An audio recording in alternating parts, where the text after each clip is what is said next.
নমস্কার বন্ধুরা, তোমাদের সবাইকে ব্লগার দি অফিসিয়াল চ্যানেলে অনেক অনেক স্বাগত জানাচ্ছি। তোমরা সবাই কেমন আছো? আশা করছি সবাই ভালো আছো এবং সুস্থ আছো। তোমাদের সবাইকে শুভ সকাল জানাচ্ছি, আর তার সাথে নতুন ভিডিওটি শুরুও করছি। তো সকাল সকাল বিছানা তো গুছিয়েই নিচ্ছি। আর হ্যাঁ, তোমাদের সবাইকে মহালয়ার অনেক অনেক শুভেচ্ছা। এবারের মহালয়াটা এমন একটা কথা বলবো, তোমাদের হয়তো হাসি পেয়ে যাবে। আমি যতটা জানতাম 2 তারিখে মহালয়া, কিন্তু 2 তারিখে যে সকালেই মহালয়া, আমি তেমন একটা ব্যাপারটাই না ধ্যানই দিইনি। আজকে সকালে যখন জানতে পারলাম আজকে সকালেই মহালয়া, তখন ঘুম থেকে ওঠার পর ফোনে দেখলাম যে মহালয়া অনেক সকালেই হয়ে গেছে। মানে যেখানে যেখানে টিভি বা যেখানেই হোক, আগে ছোটোবেলায় যখন মহালয়া দেখতাম, নিজের বাড়িতে যখন টিভি ছিল না, পাশের বাড়িতে গিয়ে সবাই একসাথে হয়ে দেখতাম। নিজের বাড়িতে যখন টিভি হলো, তখনও সকাল সকাল উঠে মহালয়া দেখতাম। কিন্তু এখন যেন মহালয়া দেখা তো দূরের কথা, মহালয়া যে সেটাই আমি ভুলে গিয়েছিলাম। শুধু দেখেছিলাম আর কি ক্যালেন্ডারে যে আজকেই মহালয়া। তা যাই হোক, তোমরা তোমাদের মহালয়াটা কেমনভাবে কাটাচ্ছ? আগের দিন রাত্রে কি পিকনিক করে কাটাচ্ছ, নাকি অন্য কোনো রকমভাবে মহালয়াটা কাটালে? সামনেই তো দুর্গা পুজো চলে এলো, মজাই মজা, তাই না বলো? এখন থেকেই যেন মনে অনেক আনন্দ লাগছে। তো আমার এদিকে চাল আনা হয়েছিল, তো সেই চালটা এই বয়ামের মধ্যে বা বলতে পারো বড় কিছুর মধ্যে ভরে রেখে দিলাম। তাহলে কি বস্তার মধ্যে রাখলে বৃষ্টির দিনও চলছে এখন, খারাপ হয়ে যেতে পারে, তাই ওর মধ্যে ভরে রেখে দিলাম। আর এতটা ভারী ছিল, আমি না উঠিয়ে নিয়ে যেতেই পারলাম না।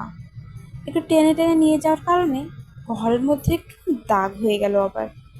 তো বেশ কিছুদিন এটা ভালো করে ঠিক না করলে, এমন দাগ থাকলে দেখতে একদমই ভালো লাগে না। এটাকে ঠিক করতে হবে।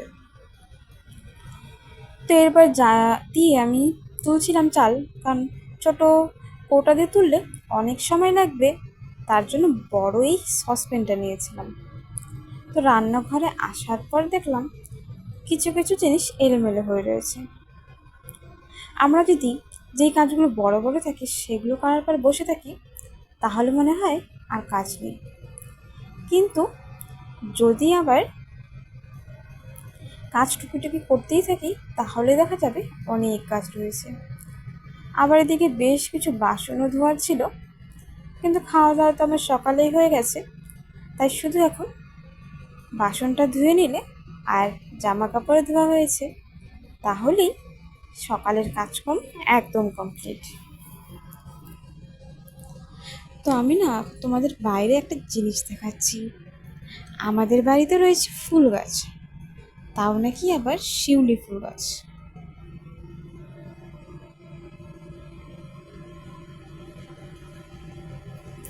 কত সুন্দর লাগছে না বলো শিউলি ফুল? দুর্গা পূজার শিউলি ফুল তা হবে? অনেক ফুল হয়, এবার না কম হচ্ছে, যে বৃষ্টি হচ্ছে তার জন্য ফুলটাও কম হচ্ছে। বৃষ্টি না হলে শিউলি ফুলে তো উঠানে পা দেওয়া যায় না, এত শিউলি ফুল হয়ে যায়। তো আমাকে বাসন ধোয়ার জন্য তো কুয়ার থেকে জল এক পাশে নিয়ে তারপরে বাসন ধুতে হয়, তো আমিও সেটাই করছি।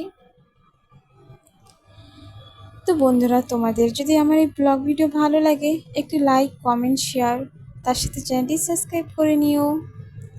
তাহলে চলো তাড়াতাড়ি করে সব কাজকর্ম করে নিয়ে একটু রেস্ট করি, তারপরে আবার তো দুপুরে কিছু রান্না করতে হবে মনে হচ্ছে। তেমন কিছু করব না, করব আলু সিদ্ধ, ভাত তো রয়েছেই। তো আলু সিদ্ধটা করে নিয়েছি, কড়াইয়ে আমি দিলাম পেঁয়াজ আর লঙ্কা দিয়ে ভাজা করবো।